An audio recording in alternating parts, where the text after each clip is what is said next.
Bismillahirrahmanirrahim. Assalamualaikum warahmatullahi wabarakatuh.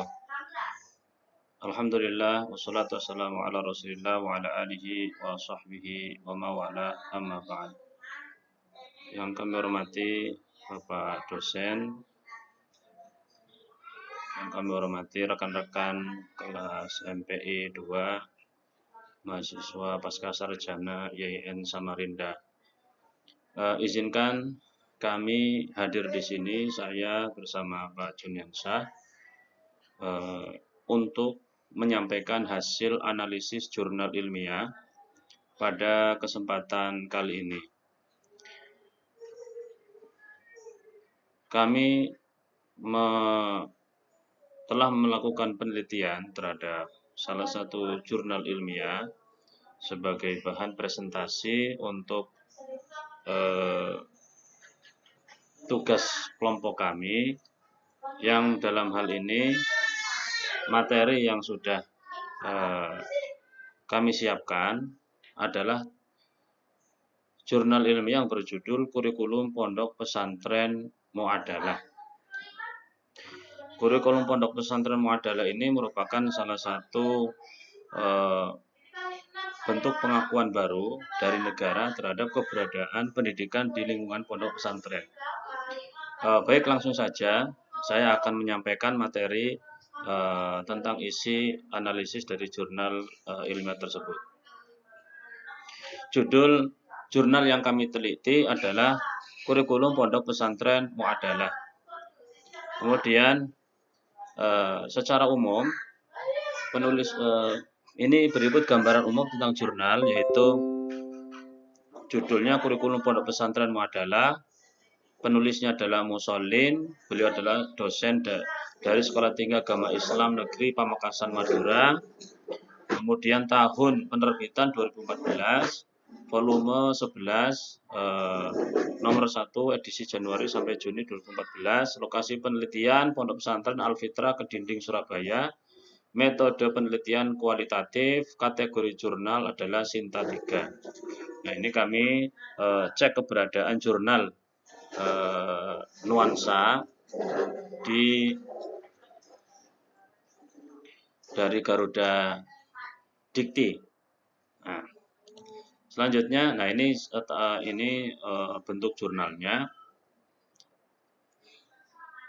Setelah tadi kita dengarkan pemaparan tentang pendahuluan metodologi penelitian dari Pak Juniansyah, izinkan saya untuk menyampaikan hasil daripada pembahasan.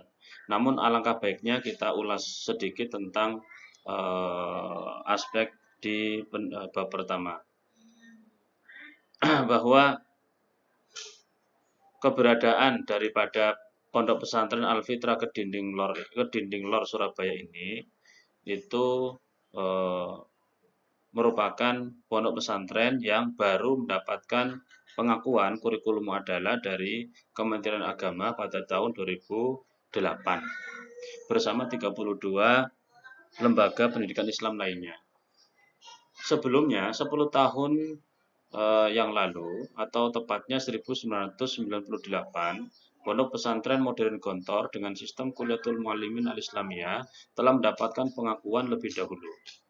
Ini menjadi salah satu pintu masuk semua lembaga-lembaga institusi pendidikan Islam, khususnya pondok pesantren, yang memiliki ciri khas pengelolaannya, kurikulumnya, dan seterusnya, yang selama ini tidak diakui ijazahnya oleh negara. Maka melalui kurikulum pondok pesantren muadalah ini diakui keberadaannya oleh negara melalui keputusan Menteri Agama nomor 14 tahun 2014.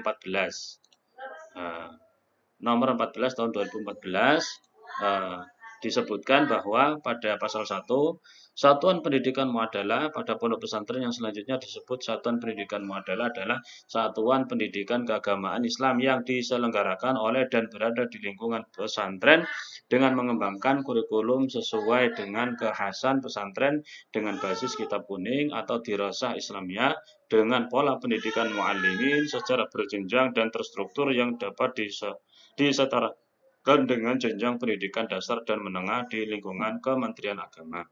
Nah, itu definisi daripada pendidikan muadalah di pondok pesantren. Selanjutnya, metodologi penelitian yang dilakukan Mussolin adalah secara kualitatif, kemudian datanya diolah dari verbal, bukan angka, kemudian sumber penelitian berasal ada dua, primer dalam bentuk wawancara, observasi, tindakan, perilaku, pemahaman, manajemen kurikulum, pesantren. Yang kedua sekunder berupa catatan, dokumen, arsip, jurnal, dan seterusnya. Adapun tekniknya adalah observasi langsung, wawancara terbuka, dan studi dokumen. Nah, ada beberapa catatan yang ingin kami sampaikan dalam pemaparan penulis Mussolin pada jurnal ilmiahnya, pada metodologi, adalah bahwa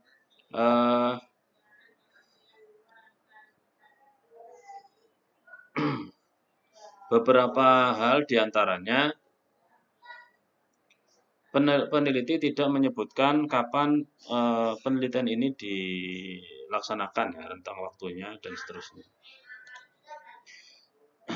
Selanjutnya, terkait dengan hasil penelitian, ada 5 komponen yang ingin kami sampaikan. Yang pertama adalah visi dan misi pondok pesantren Al-Fitrah Kedinding Lor, Surabaya. Yang kedua, struktur kurikulum. Yang ketiga, standar kompetensi.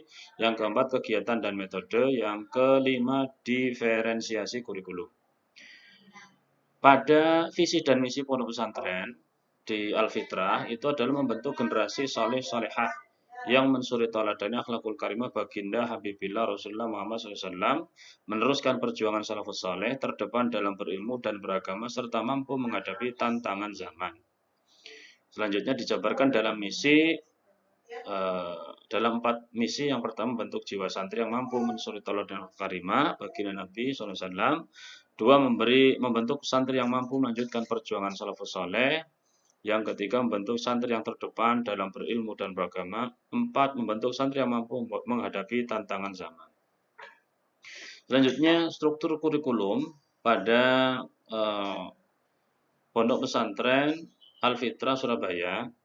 Ini sebetulnya sekaligus memberikan catatan juga bahwa peneliti ini tidak menyusun hasil penelitiannya itu dengan sistematis. Misal, pondok pesantren ini kan lembaga, ada berapa unit, bagaimana jalur koordinasinya atau strukturalnya dan seterusnya, itu tidak dijabarkan dengan lebih jelas. Sehingga di sini kami temukan di dalam jurnal bahwa kurikulum bahwa yang dijadikan basis penelitian adalah pada Madrasah Aliyah Pondok Pesantren Al-Fitrah Surabaya yang dinamai Madrasah Aliyah Salafiyahnya. Ada 2 di dalam pelaksanaan pendidikan di Madrasah Aliyahnya. Yang pertama kelas isti'dad atau wusta, yang kedua kelas reguler. Nah, untuk struktur kurikulum sendiri pada kelas MA reguler itu ada kompetensi utama, kompetensi dasar, yaitu tafsir hadis, tauhid, tarikh, akhlak, ini diberikan di kelas awal. Kemudian kompetensi utama tafsir hadis, fikih, masail haid, usul fiqh, qawaid fiqhiyah, nahwu sharaf, qawaid i'rab.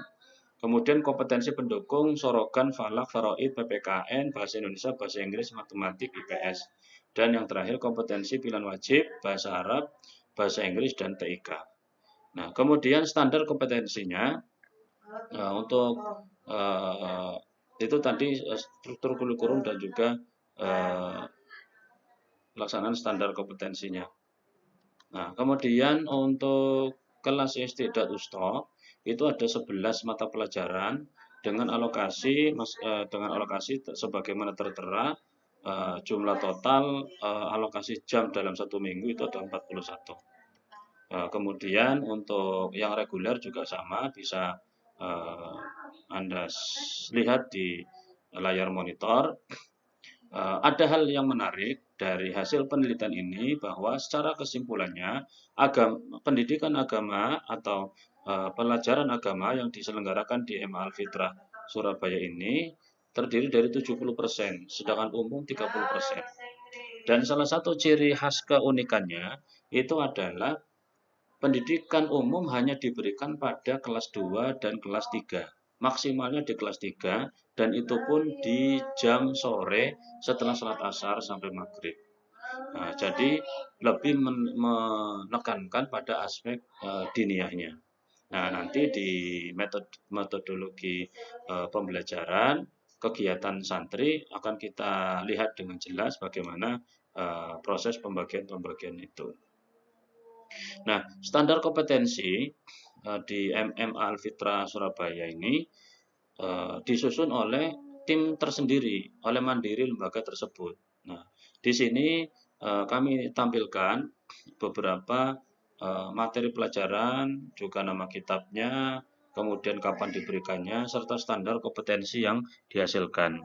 Salah satu contohnya adalah materi tentang eh, tentang akhlak. Tentang akhlak, kitab yang diajarkan adalah Taisir Khalaq At-Tahliyah wa Targhib. Adapun kompetensi yang dihasilkan adalah terlatih dan terbiasa menguasai i'rab teks Arab. Nah, ini tadrib, i'rab arba'in. Ini mohon maaf ya, tadrib.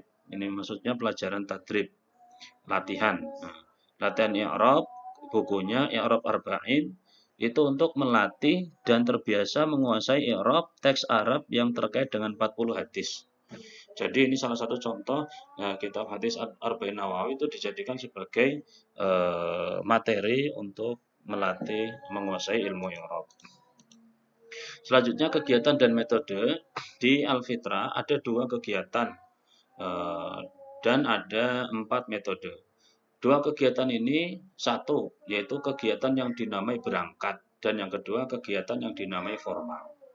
Nah, ini yang menjadi ciri khas yang paling nampak daripada aktivitas di Pondok Pesantren Al-Fitra ini.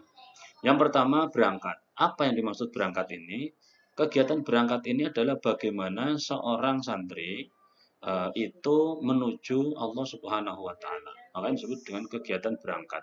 Sehingga salah satu atau bentuk-bentuk kegiatannya itu adalah jamaah maktubah, sholat sunnah qobliyah ba'diyah, sholat sunnah isyraq, sholat sunnah duha, kemudian isti'adah, kemudian subutul iman, hajat dan tasbih. Kemudian juga membaca aurat yang telah ditentukan oleh pondok pesantren pada waktu-waktu tertentu dan juga pembiasan-pembiasan sebelum pembelajaran.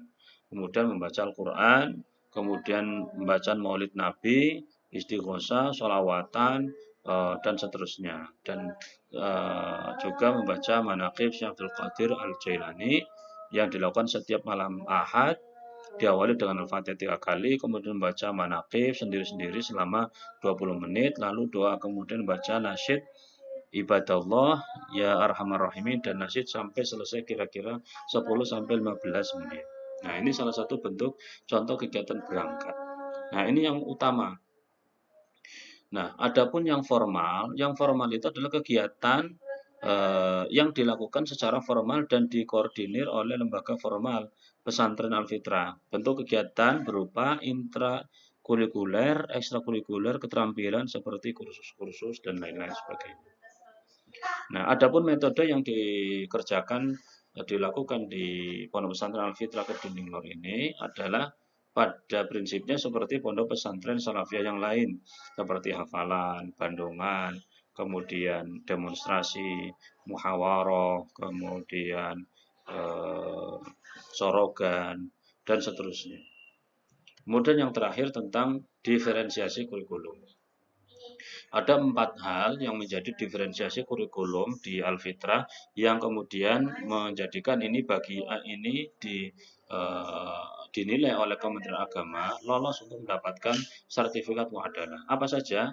Yang pertama, Madrasah Aliyah As-Salafi Al-Fitra adalah salah satu unit pendidikan di Pondok Pesantren Al-Fitra. Yang kedua, Pondok Al-Fitra lebih dikenal dengan lembaga pendidikan yang mengajarkan tarekat Qadiriyah, Naqsabandiyah, Utsmaniyah. Yang ketiga, meskipun lembaga dikenal tarekat, namun pengasuh dan pimpinan pendiri yang pertama itu Kiai Haji Utsman Ishaq dan juga Kiai Haji Asrori sebagai putranya generasi kedua adalah sosok bersosok yang berpandangan luas sehingga kegiatannya dilembagakan. Nah, kemudian yang keempat adalah apa saja yang disiapkan. Yang pertama, menyiapkan kematangan lembaga dari sarana prasarana dan kurikulum. Yang kedua, memadukan keilmuan agama dengan keilmuan umum. Yang ketiga, menghargai umur. Jadi apabila masuk ke Alfitra sudah berumur 16 tahun lebih, maka bisa langsung masuk ke Aliyah. Yang keempat, intensitas ubudiyah yang sudah terjaga dengan lingkungan seperti sholawatan, manaqib, dan lain sebagainya. Penutup, bahwa komposisi kurikulum MA Salafi Al-Fitrah adalah 70% ilmu agama, 30% ilmu umum, mata pelajaran yang 30% diberikan pada saat kelas 2 dan kelas 3 saja. Standar kompetensi didasarkan pada kitab-kitab yang diajarkan di sana, meskipun dalam dokumen tertulis material based curriculum. Kemudian kegiatan pontren Al-Fitrah terdiri dari dua, yaitu berangkat dan formal. Yang kelima, metode pembelajaran di pesantren diberikan secara tradisional. Yang keenam, dimasukkannya materi umum dengan harapan alumni Al-Fitrah tidak hanya fakih dalam ilmu agama, namun juga memiliki cakapan hidup dalam bermasyarakat. Yang ketujuh, dari segi proses, Al-Fitrah dikenal dengan ubudiyahnya. Ini saja kira-kira yang bisa kami sampaikan. Kurang lebihnya mohon maaf kalau ada kekurangan, dan kepada rekan-rekan mohon saran, tanggapan, dan masukan terhadap hasil analisis dari kelompok kami, saya Abu Hasan Mubarok dengan Pak Juniansyah. Selanjutnya kami persilakan pada rekan-rekan untuk bertanya. Assalamualaikum warahmatullahi wabarakatuh.